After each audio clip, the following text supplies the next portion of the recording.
Prince जी जबलपुर से। राधे राधे महाराज जी।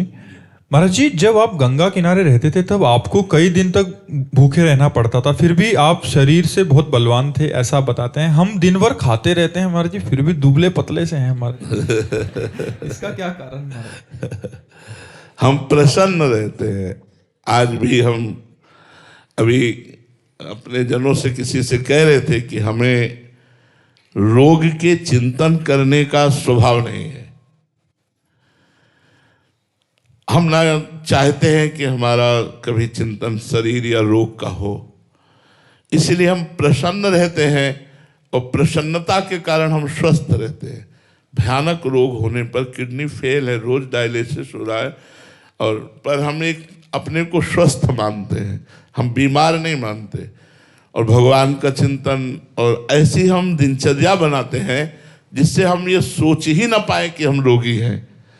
तो स्वस्थता प्रसन्नता से जुड़ी हुई है। नहीं, आप चाहे रबड़ी पाओ, आपको टेंशन में रख दिया जाए तो आप स्वस्थ नहीं रहेंगे।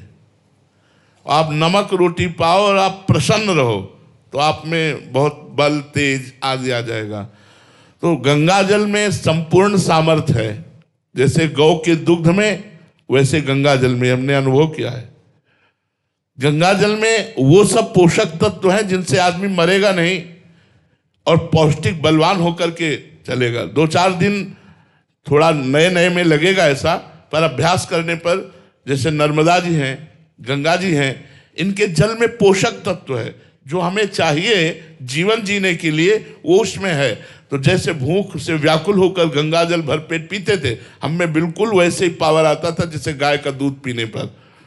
हमें कभी निर्बलता का, आज भी निर्बलता का अनुभव नहीं। यद्यपि हमारी सामर्थ्य नहीं कि मैं खड़ा होकर चल पाऊं, लेकिन हमारे अंदर उत्साह इतना है कि मतलब स्वस्थ पुरुष को भी हम कुछ नहीं सोचते।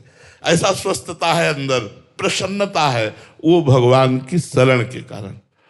तो बात भोजन की नहीं है, बात चिंतन की है कि आपका शरीर दुबला पतला या मोटा होना कोई खास बात नहीं। स्वस्थ होना, प्रसन्न रहना, सही चिंतन होना, ये बात देखी जाती है कि आप स्वस्थ हैं, मतलब प्रसन्न हैं, आपका चिंतन ठीक चल रहा है, ये खास बात होती है। तो भगवान की कृपा से भूखे रहने पर भी चिंतन नहीं बिगड़ता था। अगर अन्न का चिंतन हो तो फिर बिगड़ जाए। चिंतन भगवान का रहता था और गंगा मैया का दुग्ध पान करके पुष्ट रहते थे। बहुत प्यार गंगा मैया ने दिया है, बहुत प्यार। गंगा मैया का हम कभी विस्मरण नहीं कर सकते। जब गंगा जी की याद आती तो बस जैसे माँ, ऐसे हमारी गंगा जी थी। गंगा जी ने हमें पोषण, ज्ञान, वैराग्य, भक्ति सब मार्ग से पुष्ट किया गंगा मैया ने। धन्य है जो गंगा जी का सेवन करते हैं, वो धन्य है, और एक दिन धन्यता का अनुभव करेंगे। गंगा जी कोई साधारण नहीं, ब्रह्म द्रव है, साक्षात भगवत स्वरूप है, श्री कृष्ण स्वरूप है। भगवान शंकर ने अपने मस्तक पर इसीलिए धारण किया। गंगा जी अपार महिमा युक्त है। तो गंगा जल पीने मात्र से ऐसा बल। अब तो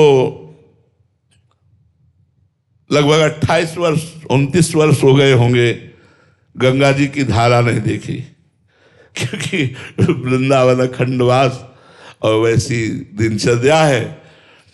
पर मन कभी कभी व्याकुल होता है। वो गंगा के किनारे का दृश्य जो है वो हृदय को चुराता है कि यार क्या जीवन था, किसी से कोई संपर्क नहीं, कोई मतलब नहीं, आकाश वृत्ति से जो मिल गया खाया नहीं, गंगा किनारे पड़े, हर समय भगवदानंद में डूबे।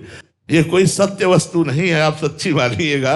ये सब माया का प्रपंच है, और यहाँ कोई प्यार करने वाला नहीं मिला मुझे आज तक संसार में। पाए जान जगत में सब जन कपटी कुटिल कलयुगी टंचु। सामने कहेंगे मैं आपका, और पीछे यही बात कितने से बोले हुए हैं।